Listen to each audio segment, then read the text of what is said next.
everyone, and welcome to the Political Job Interview, where I interview candidates running for election. I'm Vincenzo Calla, and today I take on the role as the boss, giving a job interview to today's candidate, Wilson Lowe. Wilson is running for election in Ottawa City Council as a candidate for Ward 24, Barrhaven East. Thank you, Wilson, for your time, and thank you for joining me today. Oh, thank you for having me. It's great to have you here, and without further ado, let's get this job interview started. So as with any good job interview, I'm starting off with an opportunity to learn more about Wilson. So the first question is, can you tell me a little bit about yourself and your story? Yeah, so I live with my wife, Amelia, near Woodruff and Rideau Crest. I actually came to Ottawa from Toronto in 2009 initially for school. I graduated from Carleton University with a Bachelor of Journalism in 2013 and decided to stay in the end because I didn't want to move back in with my mom, and it's more affordable to live here. I became a bus operator in 2014 with OC Transpo. I drove a lot of routes that were in Barrhaven. At first because of because that's what the scheduling got me. Yeah, I was a junior operator, right? And eventually it was just because I did like it here, and that was actually a big deciding factor in helping me decide to move here in 2019. I became a customer communications officer in 2020 with OC Transpo. That's where I managed escalated customer feedback in terms of emails from counselors. And I also helped manage the customer service side of communications, with mostly on social media, and as well as sending out service notifications. If you want to go back further before that, my parents are from Hong Kong and actually came to Canada in 1990. I was actually born in Vancouver, and I actually lived in Hong Kong for a few years after that. It's I've asked them a few times. I've asked my parents why, but I've never gotten an explanation. But no, at a young age, I became fascinated by buses and trains. At first, it was just the vehicles, just the stations. I was that obnoxious kid riding the subway that would yell out, what's the next station's name, in Cantonese and in English, because that's the announcements in Hong Kong's subway. When I moved to Scarborough when I was 7, and then Markham about 4 years later, my fascination with the vehicles kind of evolved into more of a fascination into the system as a whole. So things like infrastructure, things like planning, scheduling, the equipment, so what goes behind, who drives what, all that stuff. So, I combine it with my really good spatial knowledge of anywhere I spend some time, and became kind of like this transit nerd in high school. It's an endearing term. I do take it as an endearing term. I help my friends plan trips on buses. It was just buses and market. So I help people plan their trips. And then that knowledge also kind of expanded to urban planning in general. And it was kind of perfect because it served me very well as a bus operator and as a customer communications officer later on. Well, definitely a very interesting story. There's been a lot of talk, especially recently, about transit. Obviously, you're running for council and you're very in tune with what's going on in the city. So obviously, you're familiar with a lot of the talk about transit right now. And just really an interesting story, you lived in a bunch of different places and now call Barrhaven home, and wanting to represent Barrhaven is so important. And especially now with the talks of transit, it's great that there's somebody who actually worked for OC Transpo and knows what's going on internally, running for council now and bringing that insight forward to the actual campaign trail. So we're going to go on to the next question, which is, why have you decided to run for this position? I've been interested in politics since I was in high school, municipal politics only. It's weird because it's the level of politics that most people usually don't think about in high school. But I've been working since I was 15 years old, and it's been in customer service my whole life. It started out in fast food, and then it was airport security, and then in public transit. I learned over those 15 years that the best way to establish a really good relationship with customers is good, effective communication, even if it is bad news. Like oh, sorry, you gotta wait 3 minutes for a fresh pot of coffee, but at least they know why they're waiting, right? Or you can't take this through at the airport because of whatever rules. And then in public transit, it'd be things like, and anytime the operations go irregular, like a detour, um, it was just the best way to make sure that situations don't get out of hand, that I keep them managed, and that it was a good experience for the customer overall. Um, throughout those 15 years as well, I learned how to effectively gather, understand, and communicate that information. For example, I've used my experiences as a customer and then an operator, and now as a communications officer for transit to kind of really build into what I'm telling residents at the door about my transit, about my public transit experience. It's given me a really unique, I would say, complete perspective into how OC Transco works, and that experience has also allowed me to understand situations very well, and I'm able to lead my colleagues and myself through challenges and discussions.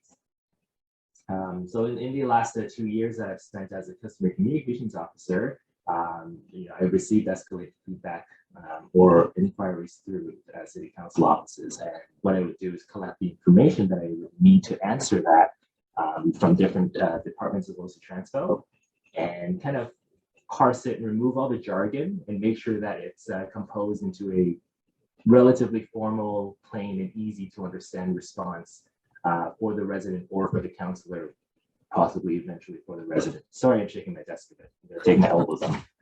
No worries. No worries. And in that work, I try to advocate for the resident or for the councillor as much as I can, right? But it's not always possible as an employee. So I want to transfer my skills, my care, and I guess my dedication as well over into a role where I feel I could be more effective at what I'm good at doing. In terms of more for a community, like I know that Barrhaven is at a very exciting point in its history.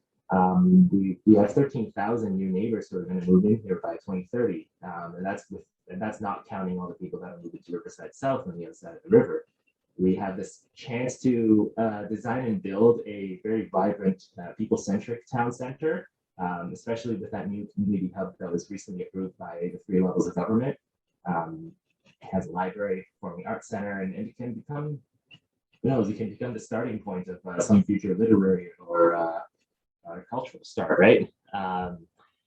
And lastly, most importantly for me, is that my wife and I live here, and we want to start a family here. So there's a very personal interest, I guess, in wanting to make sure that our community has a strong and a healthy future. well, for sure on all those points, and especially talking about the further growth of Barrhaven.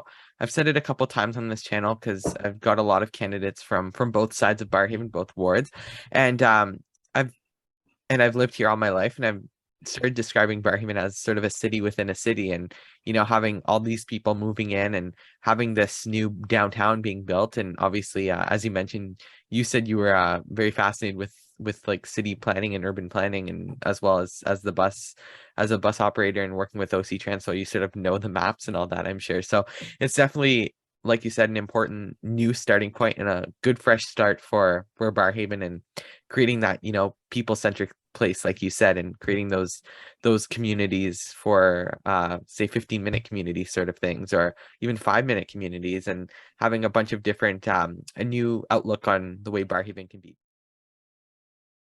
We're going to take a bit of time to talk about the job and what Wilson brings to it. So the first question is, why do you think you are the best candidate for this job? So as I mentioned in the last question, I have 15 years of employment in customer service. That's literally my entire employed life. And in that customer service experience, I've really learned how to properly communicate with people and communicate with them well in a way that is easy to understand and kind of delivers bad news in a good way if I need to. And in terms of public transit, I've gained this unique perspective of how that works, and that's definitely my strength, the public transit part. And I've also learned to, combine that with my communication and previous employment skill into making sure that anything transit related is communicated well. And kind of displayed that through managing the helping manage the Twitter pros of Transco and the email inbox for councillor inquiries. I'm also a compassionate, caring neighbor, and I can lead my community through successes and challenges. But communicating effectively is not just talking; it's also about listening, right? I've been canvassing our ward since mid-June, and my goal is to actually hit every household during the campaign. I think I can reach that. But I know how to build collaborative and productive relationships with neighbors and with city staff. Like these people are the two groups rather are the people who are behind the scenes at the core of every community building project. And but it's not just with residents and staff, but building a relationship with neighboring councillors will also be important because many challenges and solutions kind of cross these ward boundaries, right? Because the ward boundaries, relatively speaking, are arbitrary and don't really take some community boundaries into account. And especially with Barrhaven West, like we're one Barrhaven community. Lots of issues that happen in the East also happen in West, and vice versa. And but there to a degree, there's also some there is also like a one community aspect with Riverside South, because even though they're on the other side of the river, there's future connections to the Stage 2 LRT there, and there's going to be a new community center and library over the next, I believe it was 5 or 10 years, and those are community facilities that will also serve, especially the eastern part of Ward 24.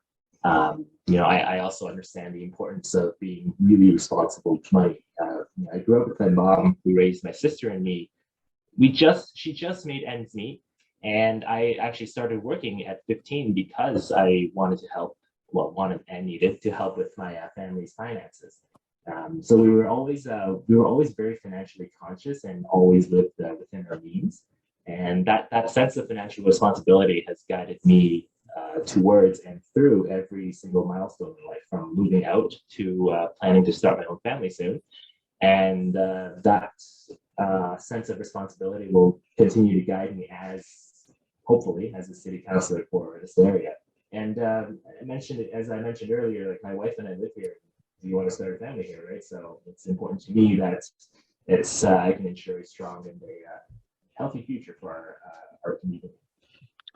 Oh, for sure. And I mean, you talked about the oneness of the community, and I mean, Barrhaven is so large that it's now 2 distinct wards. But as you mentioned, it's still one community and people use the same services, whether crisscrossing the ward boundaries, I guess, and having to think about communicating and working with the other councillor in Barrhaven, as well as even working with the councillor that's going to be in Riverside South, because for the longest time the ward that you're part of was connected with Riverside South. So now that it's split off, there's still a lot of the same services in use, like you said, especially say for the people that live closer to the Prince of Wales side of your ward. They're probably shopping over at the Independent on the other side of the bridge because it's 2 minutes away, or for example, those sorts of things. So thinking about those things. But we're going to continue on. And the next question, you already touched on this, so we're going to go through this one a little quicker, probably because you already talked about it, which is, what experience do you bring to this job? Yeah, so my entire employed life, again, has been in customer service, right? My strength is definitely in the transit file. As a customer communications officer, I manage the relationships between stakeholders, both internal and external. So that's internal departments of OC Transco, other city departments sometimes, and with the customer and the council offices as well. Like, I know the importance of communicating well. I know the importance of even keeping tabs on files. Like, sometimes I do keep tabs to make sure something doesn't go stale. For example, hey, it's been X amount of time. Do we have any response for this? I work with councillors' offices pretty much daily at my customer communications job. And, I got a great sense of the type of feedback that they get from residents, both good and bad. And I mean, good or bad, it's all effective. It's all helpful for the community, right? And I learned and I have built great relationships with these city council offices. One of them even said that I was probably the best person for the job, and And at the risk of gloating, they said the best that they might ever have for that job. But before, as a bus operator, I passed as much information to customers as possible. Like, I believe in good communication. I do believe in transparency, whether it's detours or irregular operations. One example is I helped when I was driving the 283 in Richmond. I communicated information about the Green Bridge closure, and because the customers and residents, therefore, were getting anxious about when that bridge was going to reopen. I think this was December 2018, I want to say. And that's where I kind of became this liaison between the customers on the bus and the local councillor's office, which is funny because that was actually my job eventually. And I plan to use my overall transit experience as a customer and as an employee to be an informed counselor, so that so that I'm able to hold staff to account, so that I'm able to hold ourselves to account as counselors, and I'm able to communicate as much as I can to residents in a way that they can understand, in a way that I feel is effective. But in terms of lived experiences, I've lived here for 3 years. I've driven through Barrhaven also for 7 years as a bus operator. And, I know that the local transit network makes it difficult to get around Barrhaven. I know that it's challenging driving in, out, and within Barrhaven.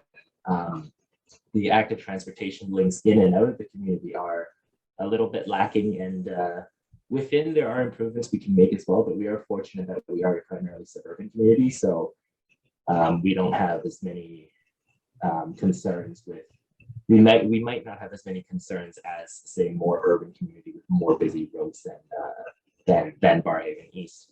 I know that our parks can be more inclusive for older youths, for adults, and more recently as a homeowner, I know the challenges of paying for groceries, upkeeping your home, paying for the mortgage, and all while paying for property taxes. And if you really want to go back further into my childhood, when I grew up in Markham, Markham experienced the same growth back then when I was growing up as Barrhaven and Riverside South are going through now. So I have lived through the consequences of government keeping up and not keeping up with that growth. And I know that I personally like to be informed. So I learned a lot about how those growth pressures can be mitigated as well. Well, definitely some great experience there, and lots of also, you seem to be drawing a lot of parallels with different places, and you've seen how things go, and you've seen what's gone right, what's gone wrong, and it's important to have that sort of background and knowledge of the community as well. Especially for a while now, I've been seeing your Twitter account, and you are talking about all the different streets and the names, and what's the street with the highest name, lowest name in the alphabet, and it's just, those are some great things to keep engaged with the community. So part of serving as an elected official is serving the people who elect you. So here are a few questions about how Wilson wants to serve the people. What is something that the people you would like to serve, the people of Barrhaven East, need that you would like to get done if elected? So I have a relatively comprehensive platform for our community, and that's because Barrhaven's not a small, simple suburb anymore. We're a community of 100,000 people, maybe a little more. And with various backgrounds, different ethnicities, people who are from different walks of life. So our infrastructure and our services really need to keep pace with that growth. We also have to be more responsible with the city's money. In terms of the infrastructure, I know that but what I want to do is widen Greenbank and Prince of Wales through the green belts, but as well as upgrading Greenbank's case, the multi-use path that's decided, and then in Prince of Wales' case is to actually install a multi-use path. The great thing about both those corridors is the footprint through the Greenbelt is already of a 4-lane road, so we're not actually going to lose too much Greenbelt land in most of those stretches there. I also want to make sure our collector streets are safer, using proven methods to really entice people to slow down a little bit, especially through school zones, especially in like residential areas or where children play.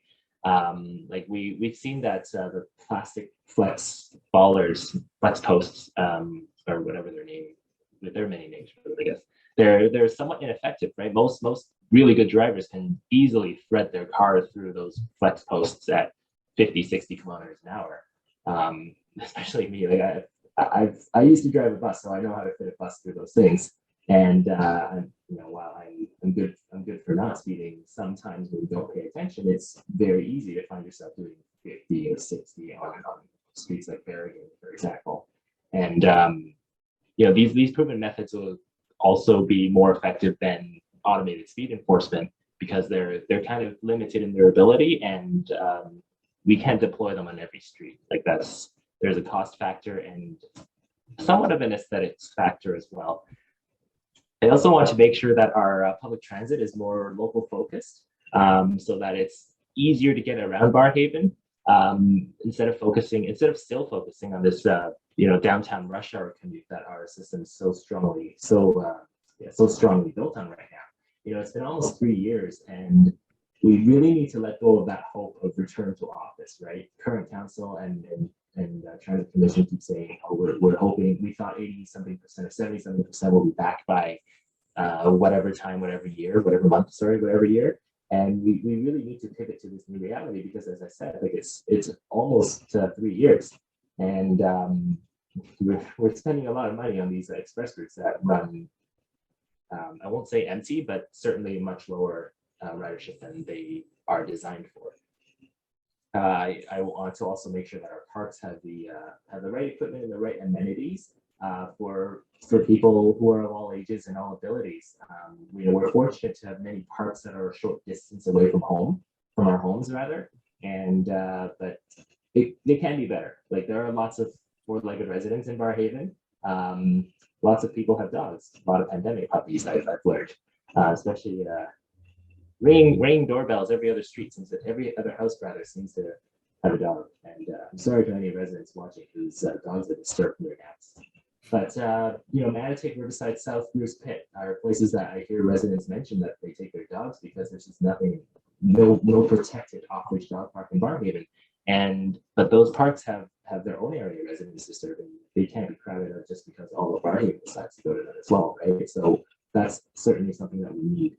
And then lastly, most importantly, is being smarter with how we award contracts for city projects and purchases so that we can find some long-term savings, just get better value for what we're paying for, and avoid the heartbreak, again, of any major city building opportunity.